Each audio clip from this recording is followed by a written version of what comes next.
Hello. Today I will be talking with you about how to best use book displays to market your library materials. I will be focusing on public libraries, but many of these ideas could be applied to school libraries or academic libraries, among other types. Book displays are a ubiquitous part of the library building, but the fact that they've always been there shouldn't stop library staff from looking for better ways to use this crucial marketing space. By incorporating various ideas found in the following research, libraries can increase the effectiveness of their displays for physical books, as well as their displays of electronic materials. Over the course of this presentation, I will discuss the current scholarship and the limitations of that scholarship regarding both displays of physical materials and displays for ebooks. I'll also cover best practices as described by the research. To begin, I'd like to talk about the study The Display Phenomenon, which was published in the journal Library Quarterly in 1986. Though the study was conducted over 30 years ago, its findings lay an important groundwork for the theory about what displays do at the library. The main question of this study was, do books on display get checked out because they are accessible and visible, or because a display prevents feelings of choice overload? This study found a causal relationship between books being clearly displayed in a heavily trafficked area and those same books being checked out. However, the study was not able to find a causal relationship between recommending a limited number of books and patrons choosing books on that recommended list. So this shows that when books are visible and easily accessible on a display, they will be checked out more, but that this is not necessarily because patrons were previously hindered by choice overload. This study does have a few limitations. For example, it showed that patrons were not increasing the amount of books they were checking out. The quantitative data shows that when patrons checked out books from the displays, less books were checked out from the regular fiction shelves. So displays enough are not alone to increase circulation numbers, according to the study. The study also didn't collect qualitative data about if the patrons were happy with the book choices that they received after getting books from these displays. The study also did not collect demographic information, so we don't know if these conclusions would hold true among different populations. And lastly, the study was conducted in a relatively small library that served between 5,000 and 7,000 patrons. The results, especially the results regarding choice overload, could be significantly different at a library that had a larger collection with more choices.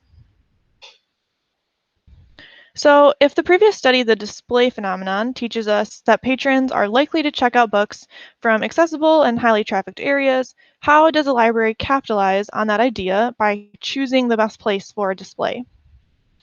This idea is discussed in Lauren Mandel's Toward an Understanding of Library Patron Wayfinding, where she discusses how libraries can use wayfinder studies to narrow down the most heavily trafficked areas.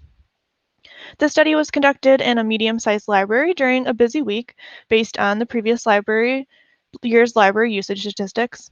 The researcher observed over 1,400 patrons and found that patrons overwhelmingly used two main paths when they entered the main entrance of the library.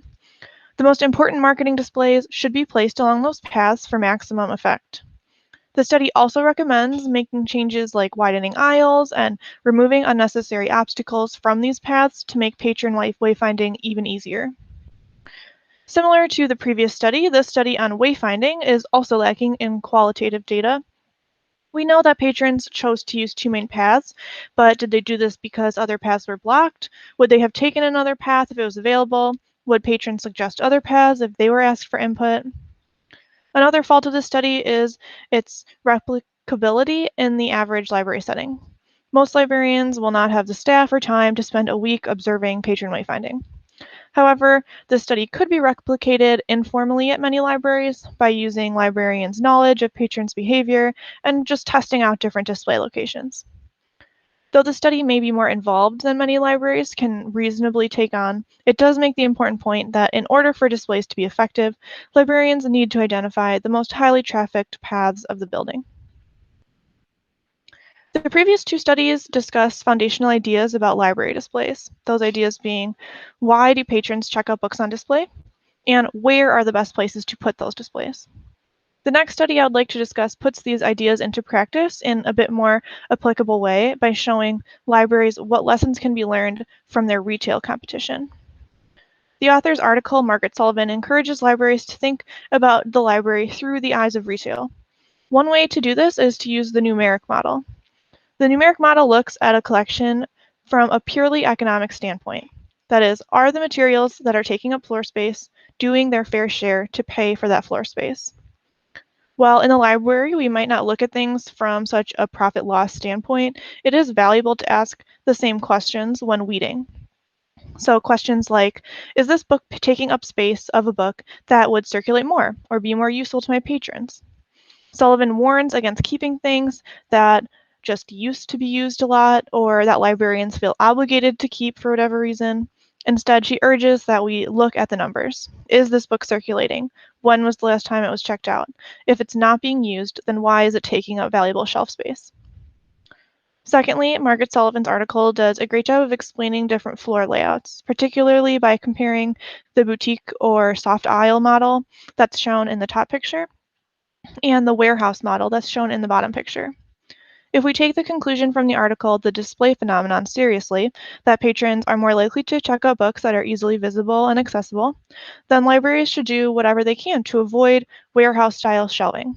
As you can see in the pictures, the patrons encounter far fewer shelves in warehouse-style shelving, whereas an open boutique style allows patrons to browse many more displays.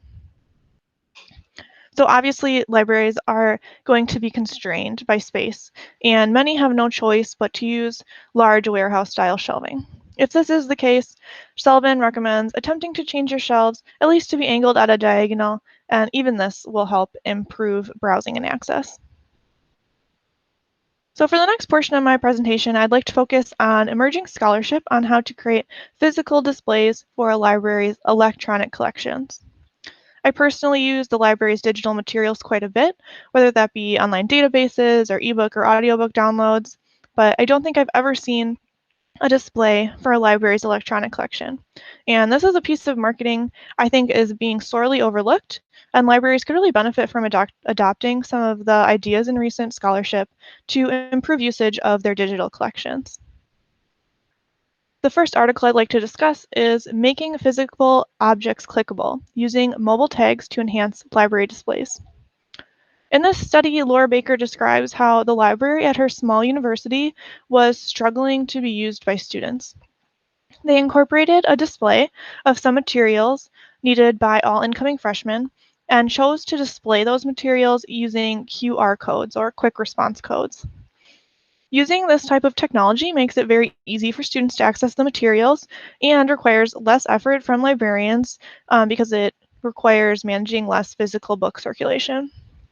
By incorporating easy-to-access digital materials on display, this library saw 95% of the 62 books on display get checked out. So it should be noted that one of the greatest strengths of this concept is also its greatest weakness. Targeting a market of young people is likely to succeed as young people have high technology literacy and will likely feel pretty comfortable using QR technology. However, librarians need to be aware of the digital divide and make sure that they use QR technology to augment displays, but still include other information about how to access these digital materials besides something like a personal cell phone. Next, I'd like to discuss the article, Creating a Featured Book Display When Most of the Books Are eBooks. Reese also recommends that libraries use QR codes, but most of her article focuses on the use of what are called book dummies. So book dummies are not something I was familiar with before reading this article, but they've been used in libraries for a long time and are essentially a wooden block in the shape of a book that you tape relevant information onto and it fits into the stack, just like a regular book.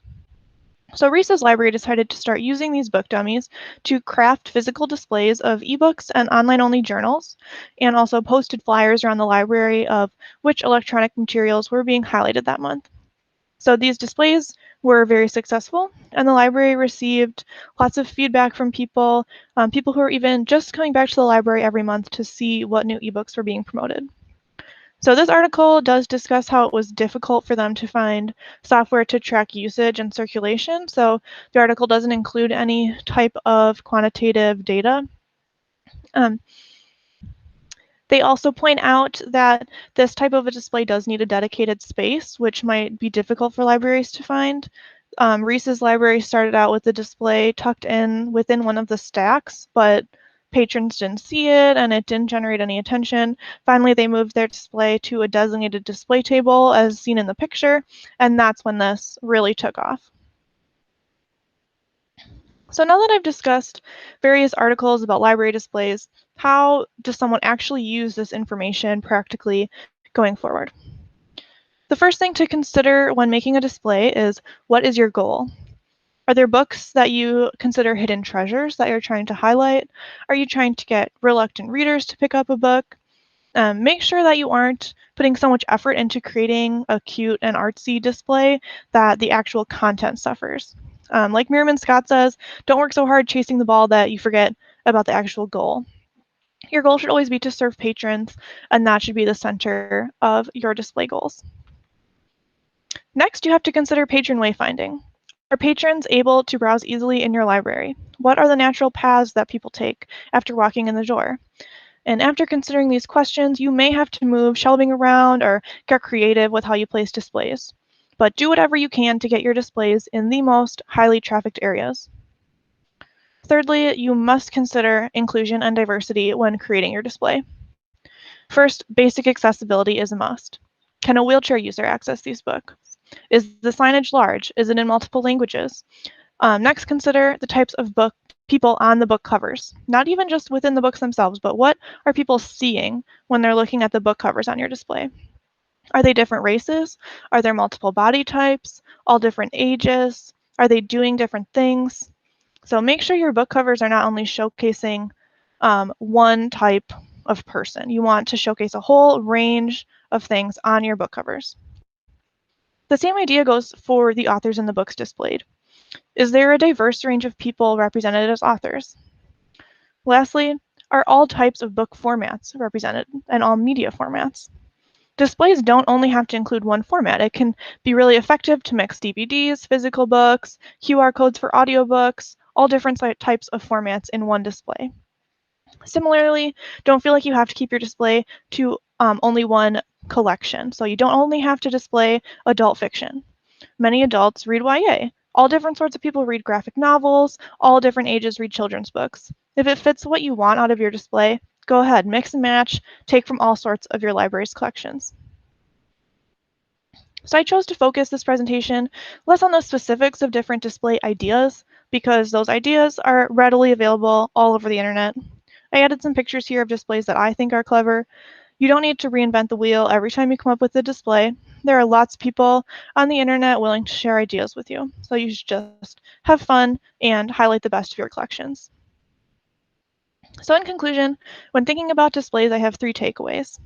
First, displays must be visible and accessible and located in a highly trafficked area, preferably within a building that encourages browsing.